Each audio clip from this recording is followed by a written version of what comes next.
Berita top dan terupdate Superliga hari ini. Supporter tak terima wasit dituding dibayar di laga Persijap versus Persib.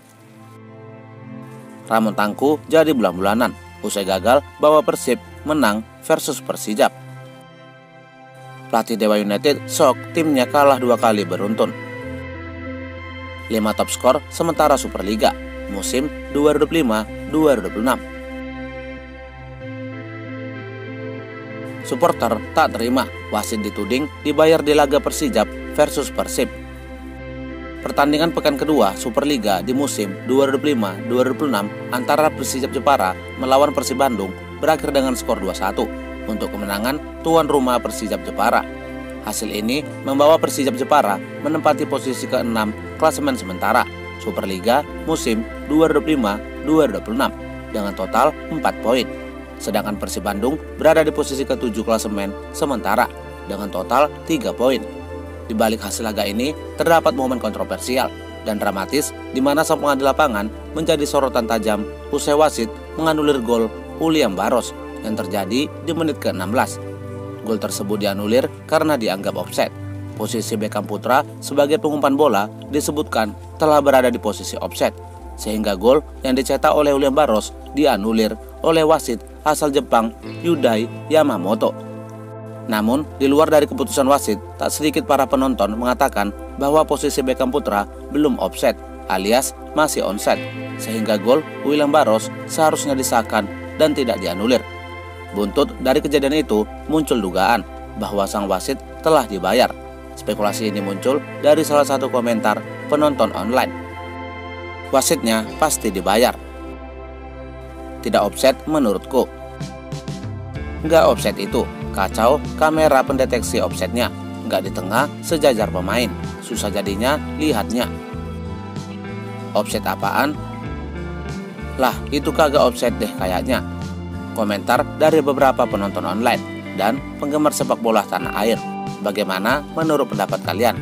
Apakah posisi Beckham Putra sudah offside atau tidak? Berikan pendapat kalian di kolom komentar. Ramon Tangku jadi bulan-bulanan usai gagal bawa Persib menang versus Persijap. Salah satu striker asing baru Persib Bandung, Ramon Tangku, baru-baru ini menjadi bulan-bulanan usai gagal membawa Persib Bandung mengalahkan Persijap Jepara di laga pekan kedua Superliga musim 2025-2026. Menurut mereka, performa striker asal Brazil tersebut tak setajam mantan striker asing Persib Bandung, David da Silva. Mereka mengatakan bahwa keputusan pelatih Bojan Hodak melepaskan David da Silva demi mendatangkan Ramon Tangku dinilai blunder. Kehadiran striker top Liga Kamboja itu dinilai belum bisa memberikan pengaruh besar terhadap permainan skuad Mau Bandung. Apalagi ia baru menjalani debutnya di Superliga pada laga kedua melawan Persijap Jepara, laga yang baru saja digelar. Membuang emas DDS demi mendapatkan rongsokan bernama Ramon. Mantap Cip, tidak dihina pun sudah hina. Pemain grade A Kamboja sama aja kualitas kayak Liga 2. Ciro sama David yang sudah kompak malah dilepas. Kalau selalu cari pemain baru pastilah nunggu 2 atau 3 bulan lagi baru kompak. Tak ada yang instan, cukup sabar dan telan ludah dulu. Setiap kalah jangan protes dan menyalahkan wasit. Baru kali ini nemu tim juara malah membuang pemain yang udah membawa juara, malah digantikan oleh pemain Liga Kamboja. Komentar beberapa dari penggemar sepak bola tanah air. Bagaimana menurut pendapat kalian? Berikan pendapat kalian di kolom komentar. Pelatih Dewa United shock timnya kalah 2 kali beruntun. Pelatih Dewa United, Jan Olderenker, mengaku kaget dan tak menyangka jika timnya yang diisi oleh 7 pemain timnas Indonesia mengalami kekalahan 2 kali beruntun. Sebelumnya, dia berharap timnya akan bermain dengan maksimal dan mampu bersaing di papan atas klasemen Superliga musim ini. Namun sayang, pelatih asal Belanda itu justru membawa Dewa United merosot ke papan bawah klasemen zona degradasi. Setelah 2 kali kalah, ini jauh dari ekspektasi yang saya bayangkan. Padahal waktu pramusim kami sudah bermain bagus, tapi di 2 laga awal kami kalah. Saya menonton Semen Padang lawan Persib Bandung dan mereka bermain bagus. Musim lalu kami bisa menang telak di sini 8-1 karena Semen Padang banyak kasih ruang ke kami. Tapi mereka bermain berbeda dan sudah mengenal gaya permainan kami. Tentu ini membuat kami kecewa dan selamat untuk Semen Padang, kata pelatih berusia 62 tahun tersebut. 5 top skor sementara Superliga musim 2025-2026. Berikut daftar top skor sementara Superliga musim 2025-2026 pekan kedua. Di posisi pertama, Dalberto dari Arema dengan total 4 gol. Di posisi kedua, David da Silva dari Malut United dengan total 3 gol.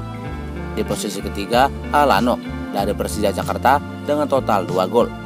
Di posisi keempat, Carlos Henrico Franca Freiras dari Persijap Jepara dengan total 2 gol. Di posisi kelima, Maxwell dari Persija Jakarta dengan total 2 gol. Hasil laga pekan kedua Superliga musim 2025-2026. Berikut hasil pertandingan pekan kedua Superliga musim 2025-2026. Jumat 15 Agustus 2025, Semen Padang menang 2-0 versus Dewa United. Malut United bermain imbang 3-3 versus Bali United. Sabtu 16 Agustus 2025, Bayangkara Presisi Lampung FC imbang 1-1 versus PSM Makassar. Persik Kediri kalah 1-2 versus Madura United. Persita Tangerang kalah 0-1 versus Persebaya Surabaya. PSM Yogyakarta imbang 1-1 versus Arema. Persis Solo kalah 0-3 versus Persija Jakarta. Senin 18 Agustus 2025, PSBS Biak kalah 0-1 versus Borneo Samarinda. Persijap Jepara menang 2-1 versus Persib Bandung. Jadwal Superliga musim 2025-2026 edisi pekan ketiga. Berikut jadwal Superliga musim 2025-2026 edisi pekan ketiga. Jumat 22 Agustus 2025, Arema FC versus Bayangkara Lampung FC jam 3:30 sore. Semen Padang versus PSM Makassar jam 3:30 sore. Persik Kediri versus Dewa United FC jam 7 malam. Sabtu 23 Agustus 2025, Persija Jakarta versus Malut United jam 3:30 sore. Persis Solo versus PSBS Biak jam 3:30 sore. Persebaya Surabaya versus Bali United jam 7 malam. Minggu 24 Agustus 2025, Borneo Samarinda versus Persijap Jepara jam 3:30 sore. PSM Yogyakarta versus Persib Bandung jam 3:30 sore. Madura United versus Persita Tangerang jam 7 malam.